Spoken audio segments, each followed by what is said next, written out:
This conference Hi. will now be recorded. Hello, everyone. I'm Gavin Colborne from Little Forest. Thanks so much. And thank you, Jonas, for hosting today. And yeah, taking the time to join me for an accessibility, what I'm calling an update for October 2019.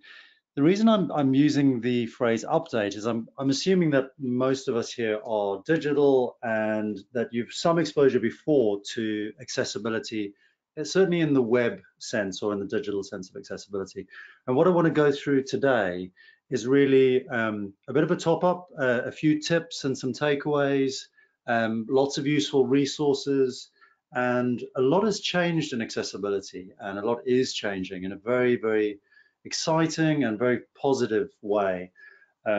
It's really going to be something to look forward to, I think, for 2020 and beyond. And it's crucial for lots of reasons for all of our brands and all of our teams to be involved in.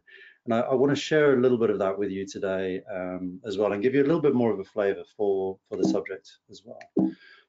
So if I just go on to have a quick look at what we're going to discuss. So we'll just look at why accessibility is important. Always good to start with why, and then look at an update on some of the sort of the compliance and legal regulatory side, but also some best practices, and specifically around accessibility policies.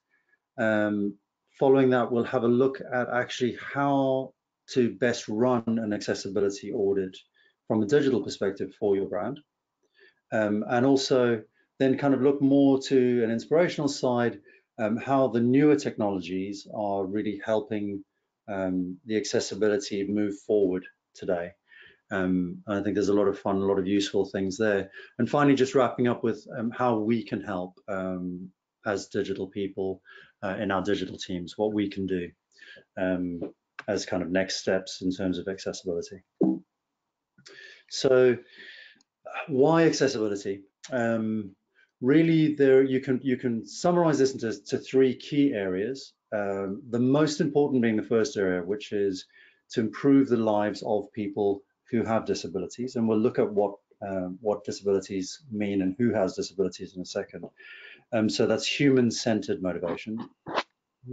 Coming down from that, as a brand, you can then get more exposure to a wider audience um, by making sure you're taking into consideration the inclusivity, the market that is requiring accessibility. And third, and least important of these areas, is that in most countries, as we'll look at in a second now, um, accessibility has become a legal requirement for many types of organizations. And so the third real important reason is to avoid any kind of bad press and any kind of legal issue that could come from not following the regulations. So this is a great argument in terms of understanding accessibility. At one point, we will all have a disability of some sort. And if we look at what that means, when a woman is pregnant, you could say that she has a disability. She is significantly hindered, and her life has changed for that period of time that she is pregnant, and she is differently abled to what she was before. Obviously, pregnancy affects a huge percentage of people. Another kind of fun one is when you're a tourist and this is a bridge in Venice. I don't know if anyone's seen this, and this was newly built and a few million sort of pounds or euros spent on it. And these steps then caused a lot of grief for tourists crossing the bridge, so much so that actually they ended up putting a little lift that takes 25 minutes to cross the bridge if you get into the little lift on the side. And there was all sorts of sort of legal issues with this. But as a tourist, I think you could probably relate to exactly the scenario when you're trying to lug, this heavy luggage up a very difficult place. And this is accessibility. Another area is for the elderly, and obviously with older age comes sort of differences in abilities, and some of the functions that we have and we enjoy when we're younger, we don't have full access and capacity to when we're older. And so it's a very important important side to think about. Many of us have become parents at one point, sometimes grandparents, and lugging around buggies and going through difficult buildings and through trains and transport. And again, this is a nice example. So is the one with the delivery person trying to get a washing machine upstairs or into various places like that. These can be all seen as access issues. And also, my favorite, Gwyneth Paltrow on cobblestones. She is struggling. She looks great, and she's struggling to walk because of the interface between her shoes and the pavement. So there's a lot of different ways of looking at kind of accessibility. Now on the slightly sort of more legal side, an update. Many people that I've been speaking to recently haven't realized what kind of last week was. 22nd, 23rd of September is actually the date for the UK and for the EU in terms of some changes in terms of compliance. So for all public sector websites, as of last week, all sites that were new as of a year before are needing to actually now comply with the WCAG AA standard.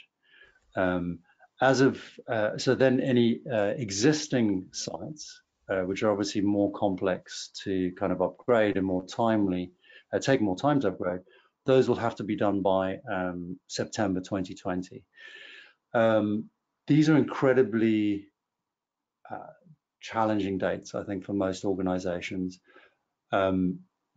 What is compliance is slightly gray, as is often the case with regulation. And yeah, I think it provides a big challenge for everyone. Final date there is June 2021. All mobile apps must be compliant, must be accessible. There are lots of accessibility issues in even testing mobile applications because it's very, very difficult to automate any sort of testing of accessibility in mobile apps. Pretty much all of it has to be done manually. So those are the timelines. That's what the legislation has said. It's very widely distributed.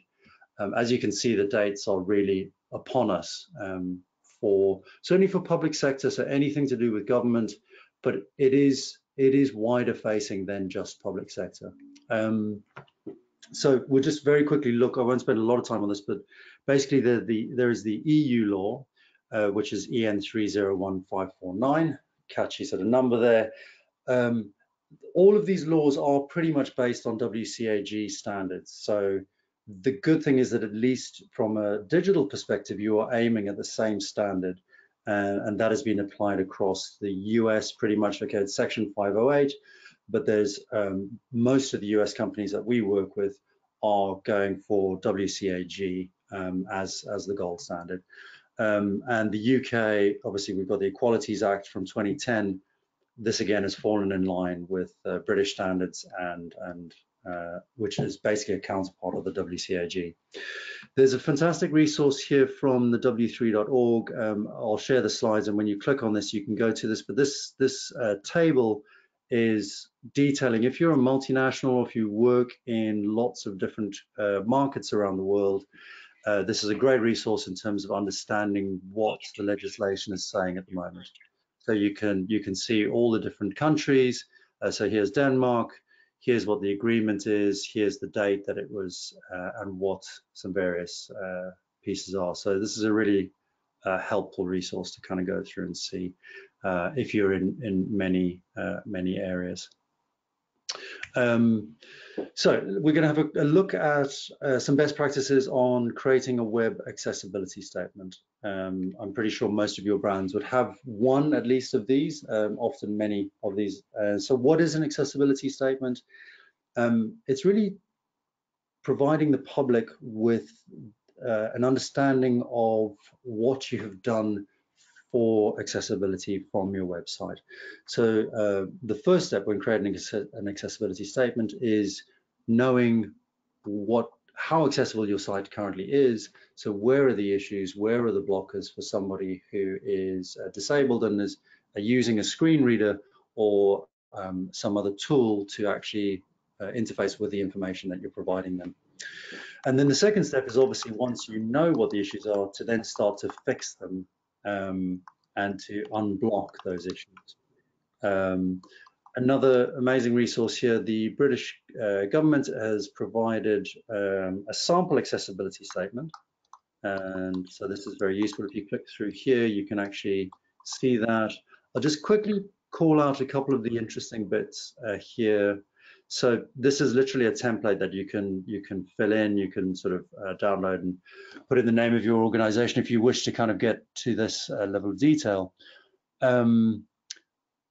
What you here are putting into what your organization is saying about accessibility from what you can do on the site. So can you change the colors and the contrast levels in the fonts? Can you navigate most of your website?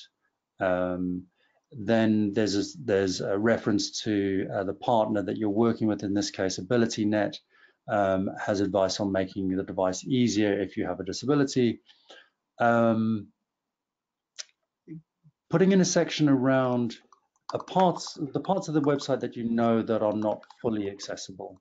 So this is going to come from an audit, and it gives you a place to sort of identify and call out and say, we are aware of this issue or these series of issues. Here's what we're going to do about them. So first you list them, and you also really need to go in and say what plan you have to address those issues as well.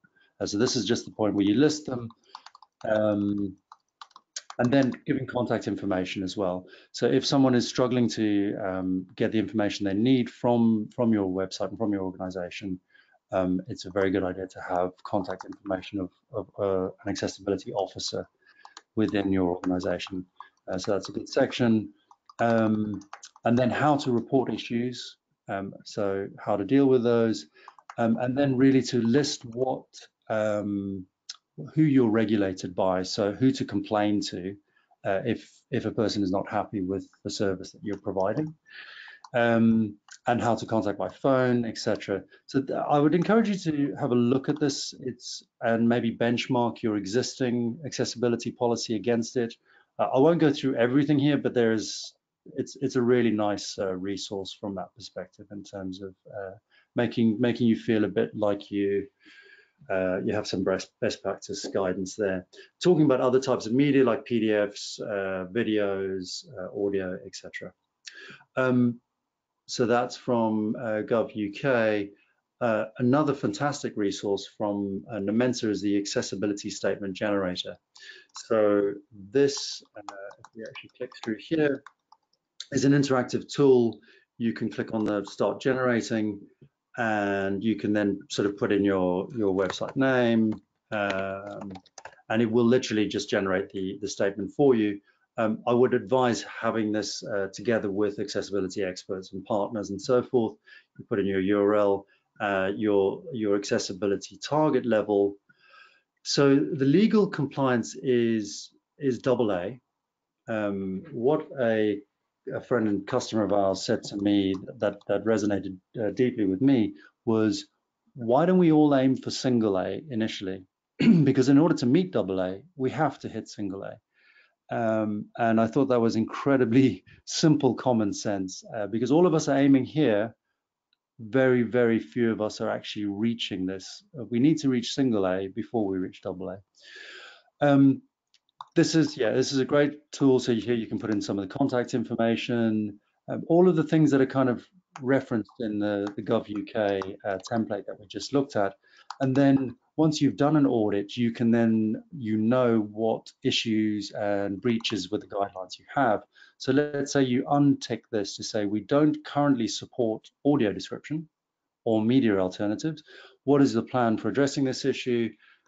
We are adding descriptions to all our media by June 2020.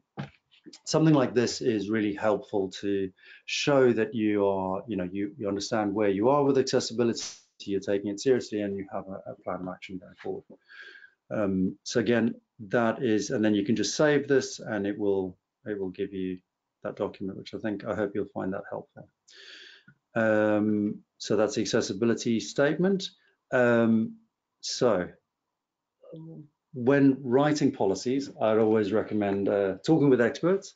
And a good friend of ours, and also another Boy & Co member, is Christina Podnar. Christina has literally written the book on policies.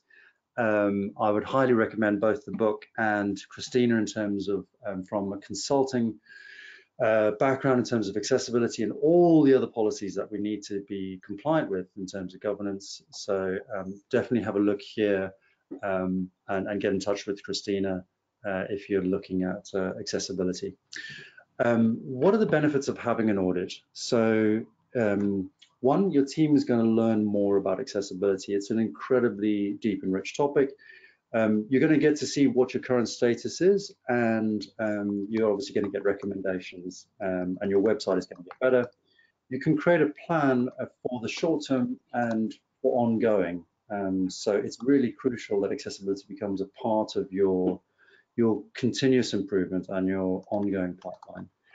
You're also going to get to see the history over time. So once you make those fixes, once you have a baseline audit, you can see the trend over time and see how things are improving.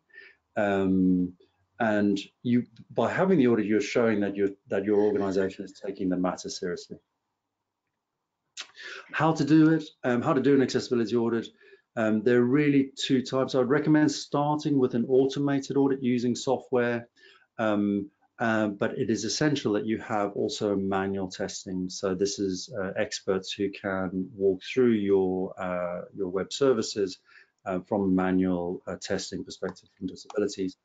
So this is just some screenshots of what automated testing looks like. You'll get given a number of errors that are found on the websites and the sort of different levels of those errors and the different categories. And you'll get things like how many errors there are per page. And then you'll be able to look in and see on an individual page what the individual areas of the page, are they compliant or not? So that's kind of what an automated accessibility audit is going to give you. How much coverage is an automated test going to give you of the issues that you need to know about? Around 30%. So this is maybe even a high percentage. So it really shows you how crucial manual testing is. In order to properly do accessibility, you have to have manual testing done.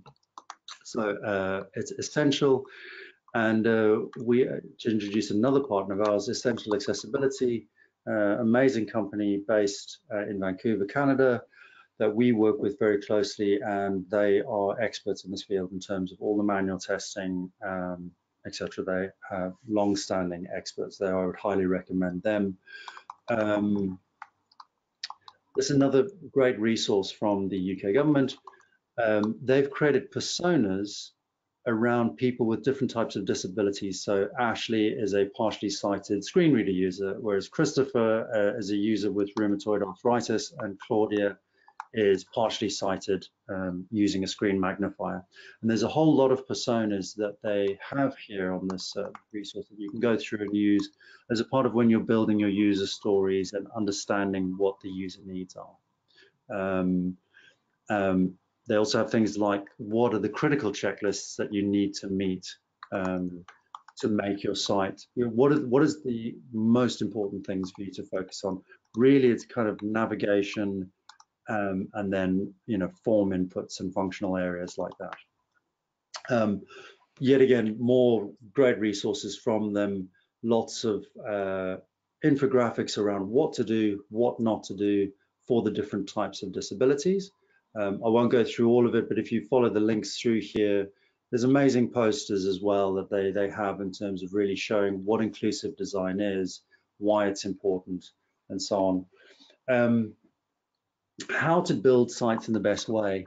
The largest organizations we're having are really using what's called progressive enhancement, which means that you go from the lowest common denominator. You start with a very basic HTML across the whole page, so that on the most simple of devices, the HTML will render, and only as the device becomes more complex will you run JavaScript and other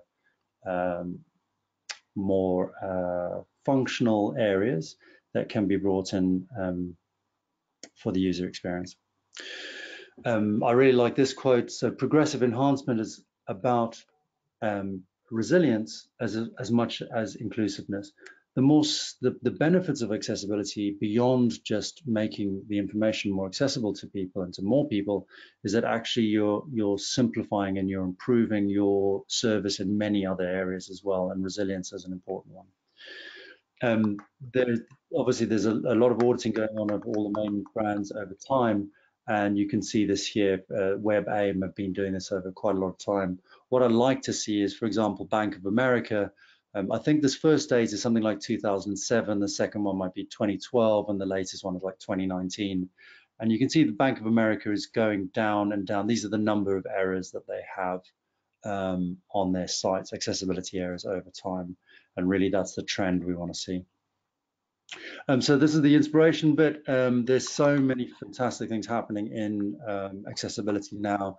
Here's another partner that we work with, Recite Me. You can click through here. They create a toolbar which lets you, when you interact, enhance a user's journey on your website with accessibility software. I think you get the idea. You can enhance a user's journey on your website with accessibility software. It will plug into your website, and it will help someone, particularly from a partially sighted perspective, interact with the information that's there. It's really clever, very nice piece of kit. Be My Eyes is a fantastic service, and anyone can sign up to this. It's an application that blind people and poorly sighted people can use, and when they're in a situation where they really need someone with good eyesight to help them, this app will link the two of you together. And if you're well sighted and you sign up and volunteer, the app will kind of buzz you and say, "Are you available?" And whoever the first person is to take it up will then get connected with the person who needs help in terms of, it might be reading a timetable, it might be understanding what's kind of just in front of them. Yeah, it's amazing. Gavin, I just want to make sure we don't run out of time. Sure, thanks, Jonas. I know you get excited about everything happening. This is the inspirational bit, so yeah, thank you, Jonas. Almost there. Seeing AI is a very similar thing. It is slightly more automated in terms of it is really helping the user who's partially sighted to be able to see what's in front of them. It does very clever things like it OCRs labels and reads labels to you. It will actually look at someone, and if it knows them from the photographs on your phone, it will identify their face and say, that's Jonas Boy in front of you. He's about 5 meters away from you. It's very, very clever in terms of things like that. And Alexa from Amazon have just launched this very exciting area. So if anyone uses Alexa, for example, I do in the kitchen, when you're cooking, you can hold now a tin in front of Alexa, and it will tell you what the tin is. Basically, okay, that's a tin of tomatoes, or this is turmeric, and so forth. So incredible helpfulness, really, in terms of technology in people's lives here. From the signing perspective, so there are now applications that can work both ways in terms of signage. Using computer vision, they can read someone who's talking in sign language, and they can transcript it into text or into audio for people as well, and goes both ways. So yeah, I think we're good, Jonas. Actually, this is really just around a restaurant in London and in Paris that I recommend, and it is completely dark in there, so you have blind waiters. You can't see what's in front of you. It's an amazing experience. I would thoroughly recommend going there to really learn a little bit more about the world of blind people. Great. Thanks, so we have 5 minutes left. Yeah, okay. And thank you for sharing also these examples. We have the first question in here on the chat about the motivation for meeting accessibility standards. As you said earlier, Gavin, there's legislation that's impacting the government websites, but what about the private companies? Are they seeing the value finally, or do they still have to be persuaded, threatened by lawsuits? Definitely I think the best companies are really seeing the benefits of accessibility. I really like to stay away from the lawsuit area. It's obviously for public sectors and people, it is more important in terms of from a legislative perspective. The government is very clear on the websites, though, that they're saying that if you are discriminating against people with accessibility, you are breaking the law. So they're not specifying whether you work in public sector or education, whatever it is. If you have a website and you're seen to be discriminating, you are breaking the law. So that really then starts to affect everyone. There's some great examples of people like Starbucks who've assembled teams of people in the Starbucks who all speak sign language. So many great brands doing really amazing things, and that's a good thing to focus on. Wow, I think I heard from some of our members that this, happening right now in accessibility to them is bigger than GDPR was.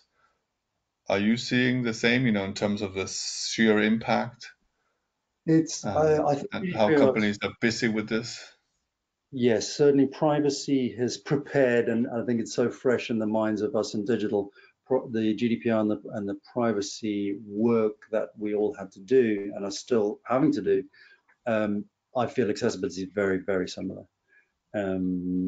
It's very much the same sort of thing, really. Privacy, security as well, is obviously, these are all huge pillars that we can't ignore. These accessibility statements, do you know if they are required on US state websites? The statement itself, I think, is helpful. I'm not sure if it's legally required. I think it's a really good idea. Okay, so you're seeing it more as a best practice. It is. It's not a legal document, is my understanding, and it's best advised to keep it simple and for the accessibility statement to be pointing to other resources, such as an audit or other sort of terms and conditions and so on. All right. So on the last minute, I've been taking some of the questions from the chat, and I don't know if you knew this, Gavin, but Christina has actually been on the call. Christina Potner. Amazing. So I think thank you for that. She replied also on the chat that accessibility statements are not required in the US right now. And Matt Garapi, another of our US members, kindly also wrote in there saying that I always say I'm not a lawyer. Exactly. That's it. And I think that's key. It really it's an opportunity for a conversation, I think, with your audience. All right. Any closing comments from your side, Gavin? I want to make sure we finish right on time. Thank you very much, Jonas. I hope there's some helpful things in there, and there's some great use cases in here, such as Starbucks, and not such good one on Domino's, who are fighting the American Disability Act, which is definitely an interesting stance. It's certainly controversial. So I'd encourage you to have a look at those as well. Excellent. Thank you, Gavin. I will, just like we did last time at Carrie Hing, I will share this recording. I will share a copy of your slides, and then we can continue the conversation. Thank you, everybody, for joining. Thank you very much, Gavin, for having us. Thanks, Jonas. Thanks, everyone. Have a lovely day.